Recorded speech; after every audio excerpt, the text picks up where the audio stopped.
Se trata de uno de los temas más polémicos en la actualidad ecuatoriana, la mala práctica médica y su penalización en el nuevo Código Penal aprobado hace pocos días por la Asamblea. ¿Qué significa esto para quienes practican la medicina en el Ecuador? Para los cerca de 45,000 médicos, para las enfermeras, para los hospitales. Pero ¿qué significa también para quienes sienten haber sido víctimas de la mala práctica médica y que, según nos contaron en el reportaje que van a ver a continuación, han sido olvidados y ha existido gran negligencia, no solo en el tratamiento que siguieron, sino en el tema legal que le siguió al mismo? Queremos saber sus opiniones en redes, pero primero, mire el siguiente reportaje. Y el policía que estuvo al frente del operativo me indicó, efectivamente, me dijo: señor Ortiz, están todas las máquinas funcionando, están todos los instrumentos conectados, pero lamento indicarle que su esposa ya no tiene latidos. Ese fue el momento más doloroso, porque es el momento en el que nos estaban informando que ella había muerto. Y la misma doctora tuvo que darme la información de que mi hijo estaba en estado de coma, que había tenido un paro cardiorrespiratorio, que a mí me causó tanta admiración porque mi hijo era un niño sano, él solamente estaba por una sutura y pues yo terminé desmayándome y desde ahí transcurrieron 21 días hasta que él falleció. Juan Ortiz y Patricia Cárdenas son dos de los cientos, quizás miles de perjudicados por lo que se considera mala práctica médica en el Ecuador. Si bien no existen estadísticas oficiales de la cantidad de casos como estos, la frecuencia y abundancia de los mismos ha sido suficiente para provocar uno de los más agitados debates en los últimos tiempos. El día 13 de octubre, la Asamblea aprobó el nuevo Código Integral Penal, en cuyo artículo 146 sanciona o castiga la llamada mala práctica profesional y dice: la persona que al infringir un deber objetivo de cuidado en el ejercicio o práctica de su profesión ocasione la muerte de otra será sancionada con pena privativa de la libertad de 3 a 5 años. Además, será inhabilitada para el ejercicio de su profesión por un tiempo igual a la mitad de la condena. Esta ley se aplicaría para un profesional de cualquier rama, ya sea abogado, ingeniero, profesor o médico. Y aunque esta normativa no fue dirigida específicamente hacia los profesionales de la salud, los galenos ecuatorianos han hecho saber su rechazo a ser incluidos dentro de este cuerpo legal. ¡Únete, pueblo! ¡Únete a luchar! Porque si te enfermas, ¿quién te va a curar? Ley criminalista, antisalubrista. ¡Curamos, no matamos! No pertenecemos a ningún grupo político, queremos tener una conversación, no somos ningunos criminales y no podemos estar en un código penal. Porque no somos delincuentes, somos personas que hemos trabajado toda la vida y nos hemos dedicado y superado cada día. Estamos de duelo, porque nosotros creemos que esta ley nos está mandando a la cárcel. Somos profesionales altamente calificados. Está bien que nos juzguen, pero que nos juzgue un juez que sepa de medicina. La Federación Médica Ecuatoriana considera que este artículo tiene que salir del Código Penal y debería ser incluido en el Código Civil. No estamos pidiendo la impunidad, estamos pidiendo que se sancione en lo civil, en la ley orgánica, con el objetivo de corregir. Y si alguien tiene que suspenderle de por vida su licencia, pues que lo hagan en los casos de muerte con reincidencia, por ejemplo. Más importante sería que el médico sea obligado a estudiar para que no cometa errores. Explican que su oposición es justificada y plantean reformas incluso para la ley orgánica de la salud. Que haya carreras sanitarias, segundo, que haya certificación y recertificación. Cada 5 años todos los profesionales deben dar pruebas, exámenes y demostrar que están adecuadamente capacitados. Eso estamos de acuerdo. Sin embargo, para quienes se consideran víctimas de la mala práctica médica, la ley era insuficiente y todos a quienes entrevistamos coinciden en que el texto del nuevo código es el camino correcto. Estoy totalmente de acuerdo para que se sancione. ¿Por qué? Yo sé que a mi hija no me la van a parar nunca, más de esa silla ni de esa cama. Nunca la volvería a mi hija a ver, estudiando ni trabajando. Pero eso que quede un precedente para la nueva generación. Es un buen punto de partida el que se disponga al menos de una ley que de alguna u otra manera proteja a nuestros seres queridos.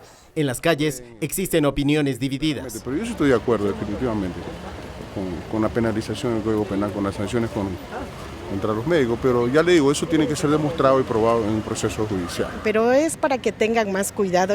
Hay mucha discriminación, digo yo, con los enfermos y eso no está bien. Me parece un poco injusto porque entonces los médicos no vienen a matar realmente, o sea, ellos atienden, nos dan la mejor atención. A veces hay negligencia médica, pero no por eso debemos criminalizar a los médicos de esta situación. No pueden ser, digamos, tratados como criminales. Para la abogada penalista Paulina Araujo, uno de los principales problemas es la aplicación de la ley. Todo este cambio, si es que deciden hacerlo de esta manera tan abismal, con 750 artículos que nos cambian todo el panorama, esto no basta. La ley no basta, la ley es aplicada por personas. Si quieren sacar este código y todo, también hay que ver un contingente de ahora sí tener una función judicial imparcial, objetiva, de contar con peritos técnicos que den juicios adecuados, fiscales que sepan qué investigar. Otro de los temores es que los servicios de salud se encarezcan sustancialmente por necesidad de seguros y mayor cantidad de exámenes médicos. Tienen que saber que eso les va a elevar en 15, 20 hasta 30% los costos de atención. Eso debe estar claro. Pero como vamos a transformar la norma, no va a existir la necesidad ni que exista un incremento en el costo, ni que los pacientes tengan que hacerse exámenes innecesarios que traten de cubrir los diagnósticos de los médicos, ni nada. Para la asambleísta de Alianza País, María José Carrión, quien es también médico de profesión, el texto final al código aún debe ser pulido y mejorado para evitar interpretaciones subjetivas. Pero lo que queremos es que no exista mayor impunidad, y eso es lo que estamos buscando. Pero también, por otro lado, garantizar que los profesionales de la salud puedan ejercer libremente su profesión sin sentirse que están criminalizados, que por ejercer su profesión y que un paciente muere, ya eso significa cárcel.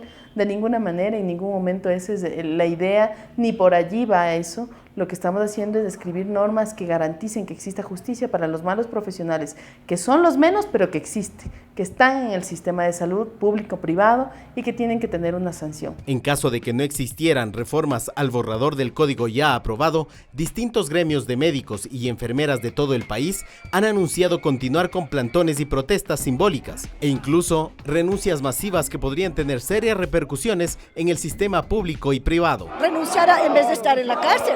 No podemos ser dioses, señor.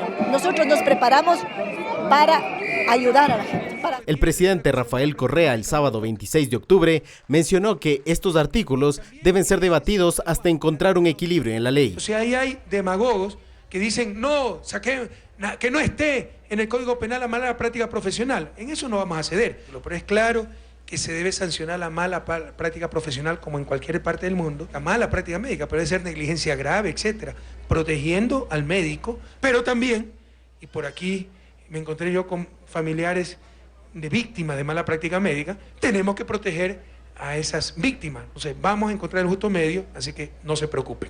Pero también existen casos de mala práctica donde la muerte del paciente no es el factor determinante. Para María, una cirugía supuestamente sencilla en su mano izquierda se transformó en una lesión de por vida. O sea, él cortó tendones, tensores, nervios. Me quedé así, inválida. Ella perdió casi por completo la movilidad de sus dedos y son casi 4 años de lucha en reclamo de una sanción para el médico que la intervino. En la audiencia que hubo última estaban 38 médicos. Ellos dicen que es una mala práctica médica. Para la aplicación de una ley tan severa surgen preguntas fundamentales como, por ejemplo, ¿quiénes serían los encargados de determinar cuándo existe mala práctica? En la indagación previa que hace la Fiscalía para ver si es que existe alguna responsabilidad, se pueda contener un equipo especializado de médicos, peritos, especialistas en cada área en relación a cada juicio. Este equipo de especialistas puede decir si hay un error, aquí hay una falta grave, una negligencia grave, tiene que ir al juicio penal, para que en el proceso ya del juicio pueda haber las pruebas de descargo y de cargo. Ante la aparente impunidad que ha existido alrededor de casos de mala práctica médica y la ahora efervescente búsqueda de castigo que para muchos amenaza con sancionar a justos por pecadores, la Asamblea tiene en estos días la difícil tarea de encontrar el justo balance entre resarcir a las víctimas de la negligencia en medicina sin perjudicar el normal desarrollo de una de las actividades más fundamentales para la sociedad. Es un tema que requiere de un profundo debate nacional y nosotros queremos saber cuál es su opinión. A través de las redes de la televisión le preguntamos, ¿está usted de acuerdo con que la mala práctica médica se penalice? Es decir, que el doctor, en caso de ser sancionado, ser encontrado culpable de mala práctica, vaya a la cárcel. Queremos conocer sus opiniones. Seguimos con la televisión.